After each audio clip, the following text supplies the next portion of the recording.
everyone, so today we're going to be talking about split ends and what you can do to prevent them.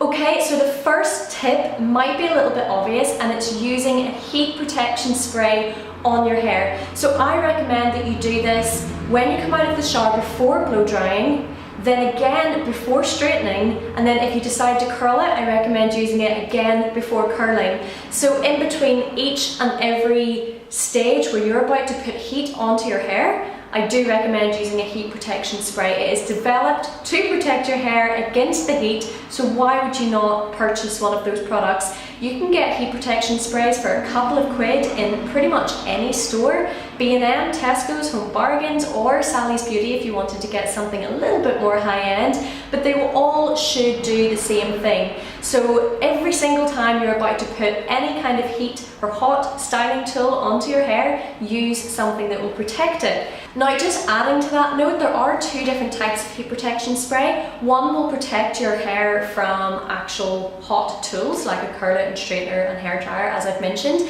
but the other one will protect you against the sunlight. So just like SPF will protect your skin from the sun, a heat protector that protects against UVA and UVB rays will protect your hair from drying out in the sun. Now, when the hair dries out, this is of course going to lead to split ends, so heat protection is one of the most important tips.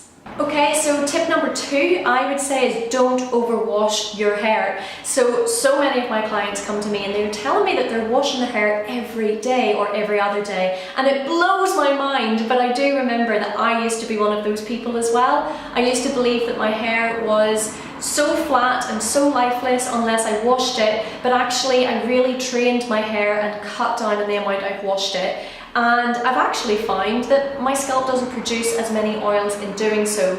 So overwashing, I know it's a little bit of a different topic, but the more you're washing your hair, the more you're stripping away that good oils from your scalp that your body is naturally producing to help your hair grow. You're stripping all that away, which is leaving your hair dry, which is of course going to lead to split ends. So do cut back on washing it. I personally recommend no more than once or twice a week. You can use dry shampoo in between. Some people might get grossed out at first, but honestly, it's like my holy grail thing. Now, I cannot be bothered to wash my hair any more than once or twice a week. So cut back, your hair will love you, and your schedule will love you as well.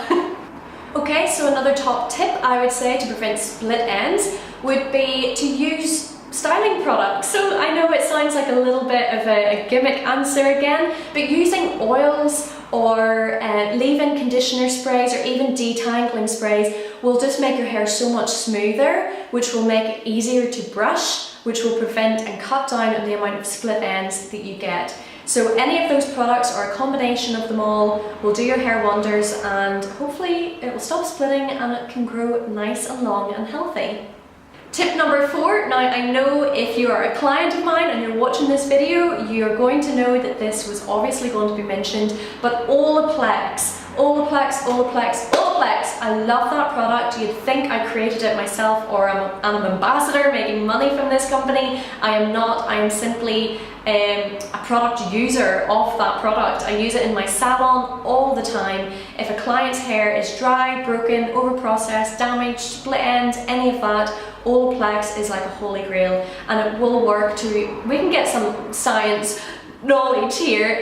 What it does is reconnect broken disulfide bonds in the hair, which is going to strengthen the hair up and prevent your split ends as well. It isn't advertised and marketed simply only for split ends. It is really marketed just to repair hair in general, but of course the more repairing of the hair bonds you're doing, the less it's going to split and the stronger your ends are going to be. So Olaplex is a professional product.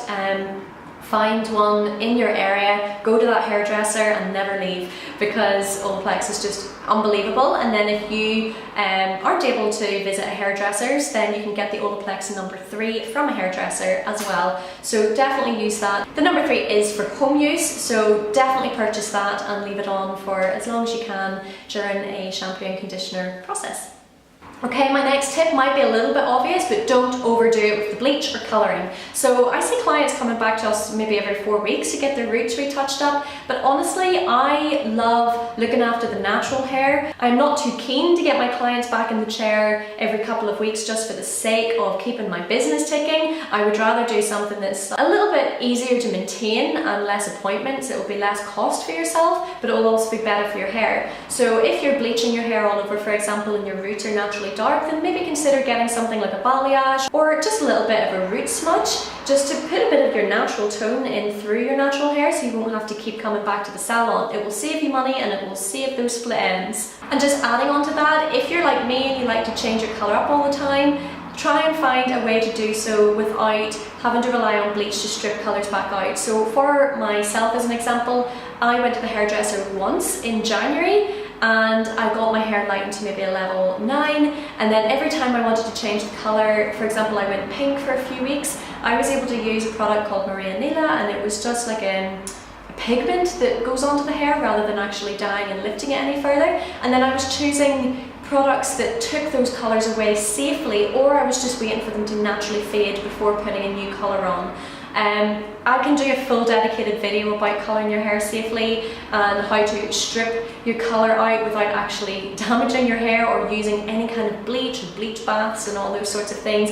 And I can also talk about which colours are easier to come out of the hair and which really like to hold, and they're very, very difficult to remove. So if you do want a video on that, let me know in the comments and I will add it to my list of videos that I'm going to create for you guys.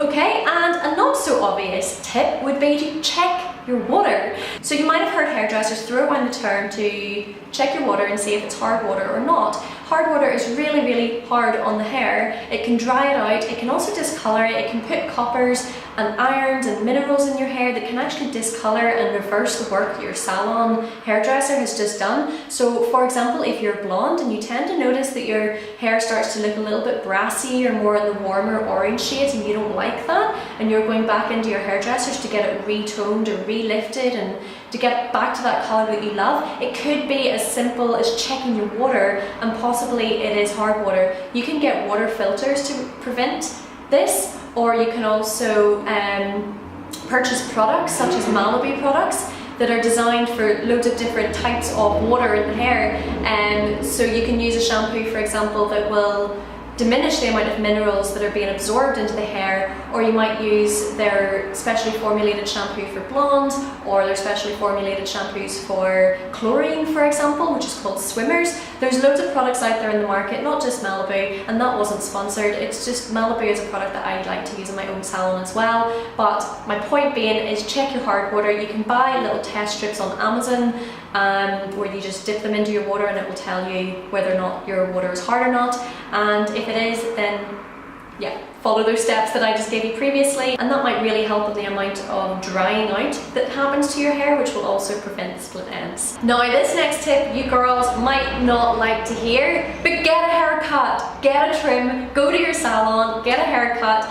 Every maybe 6 to 8 weeks. It's not that much, but your hair will grow longer if you keep getting regular trims. And a lot of people can't understand that whenever our hairdressers recommend it. A lot of you out there might just think that we want to get more money and more custom, but actually your natural hair will continue to grow more healthily, which in turn might actually make it longer and thicker and just looking better overall. So if you're cutting those split ends, your hair can no longer continue to split.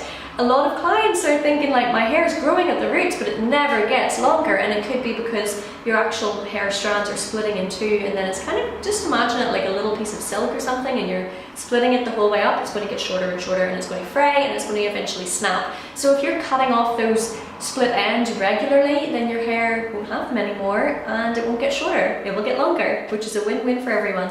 Okay, moving on, I like to recommend a certain type of hair bobble or hair band, whatever you like to call it. Whenever you're tying your hair up, obviously the traditional or the old-fashioned hair ties were like string with a little bit of elastic and a little bit of metal. That metal can really wrap up the hair and snag, and you might even notice it if you're looking at your hairband and there's your own hair is wrapped up in it. That tends to not be a good thing. It is breaking their hair, it is causing split ends, and also if you're tying your hair up too tight, then you could be causing tension, which will also cause breakage and split ends as well. Now, this is the kind of hairband that I like to use. This one is really overstretched because I've used it for such a long time, but there is absolutely none of my natural hair on here. These are great for extensions and they're great for natural hair as well.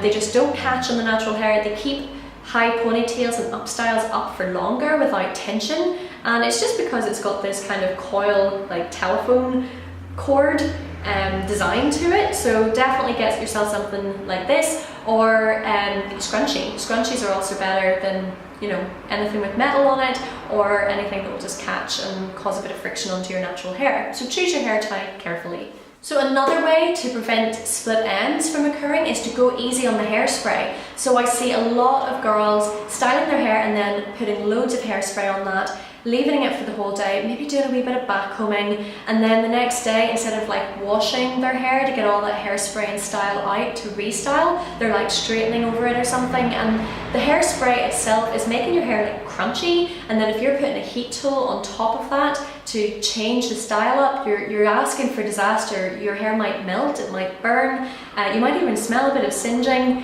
Hairspray is an aerosol and it is flammable, so it makes sense not to put anything hot on top of that. If you have had a special event and you've had loads of hairspray in your hair, I recommend just washing it the next day or that night, whatever, and before you restyle it, because otherwise you're just going to cause a lot of dryness, a lot of damage and a lot of split ends as well. So do go easy on the hairspray. I kind of touched on another tip there without even realizing it, but another tip obviously is do not back comb your hair.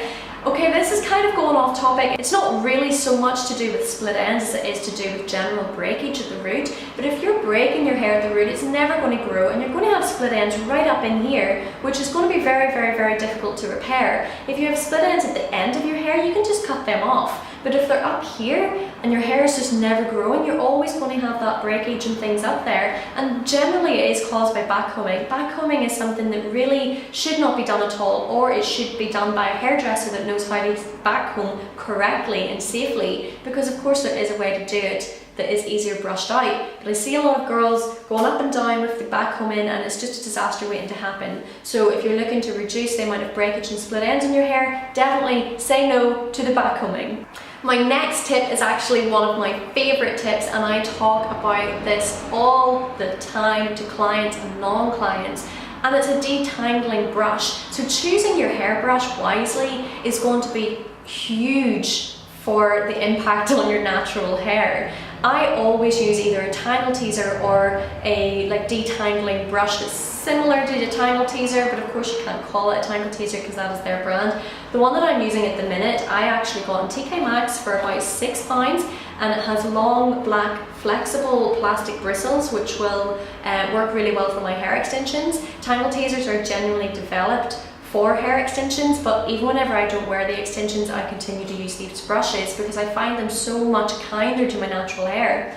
Other brushes can catch. Whenever you're pulling on them, you're just causing breakage and split ends there, and your hair is just going to continue to get shorter. So choosing a hairbrush like this with long plastic flexible bristles will be the holy grail for your hair care routine. And actually I find my hair a lot easier to brush with one of these, a lot quicker, and it's easier to brush when it's wet as well. So it's ticking all the boxes there, and it's a win-win for my hair care routine. In addition to the hair brush and tangle teaser, point that I want to make is actually how you use your brush and how you brush your hair. So I always brush my hair like this, and whenever I have hair extension clients in my salon, I brush their hair like this as well. So I part it in two as if I'm going to do like little pigtails, and I like to grab all of it here quite tightly and then lift it up. So I'm taking all the tension off the roots. Now this is mainly to do with hair extensions. I just realised I went into that point. So you don't have to lift the hair if your hair is natural, but holding it like this and then brushing from the ends first, from both sides all around, to make sure that there are no mats or tangles or any little tatty bits. And then you can go a little bit higher up, and then of course you can go right over everything else. So the difference of doing that as opposed to just pulling from here and down and tugging, if you imagine that you have like a little tat here or a few wee hairs crossing over or anything like that, or any kind of matting or dryness, and you're brushing straight from the top, you're just going to tug and pull at that, and you can see here like it is more difficult to brush and you're going to lose more hairs. So always brushing from the bottom, then the midsection, and then the full way over. Your hair will thank you, thank me later. And then my last point, but certainly not least, is to keep your hair hydrated. So if you are going on holiday, for example, bring some hydration spray, something that's deeply moisturizing.